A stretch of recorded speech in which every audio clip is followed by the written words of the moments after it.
Кыргызстанда дагы 603 адамдан COVID-19 вирусу аныкталды. 17-июлга карата 603 адамдын анализинен коронавирус инфекциясы аныкталды.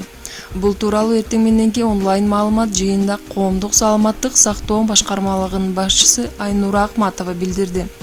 Анын айтымында Кыргызстан коронавирус жуктургандардын жалпы саны 13.101 адамга жетти.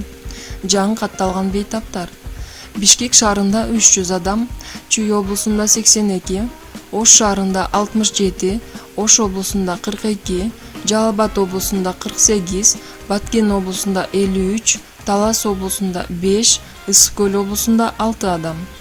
Ошондой эле бир сутка ичинде 1051 адам пневмонияга кабылды. Өлкөдө эпидемиологиялык кырдаал июндун ортосунан тарта кескин начарлап кетти. Саламаттык сактоо министрлиги соңку кабарлар менен бөлүшүүдө. Кыргызстанда бир суткада 1051 адам пневмонияга чалдыкканын брифинг учурунда Айнура Акматова билдирди. Жалпысынан 10.682 учур катталган. Эми пневмонияга чалдыккандарда коронавируска кабылгандардай бекер тараланат. Кече вице-премьер Аида Исмаилова пневмония болгондор эми коронавирус жуктурган болуп эсептелерин айткан.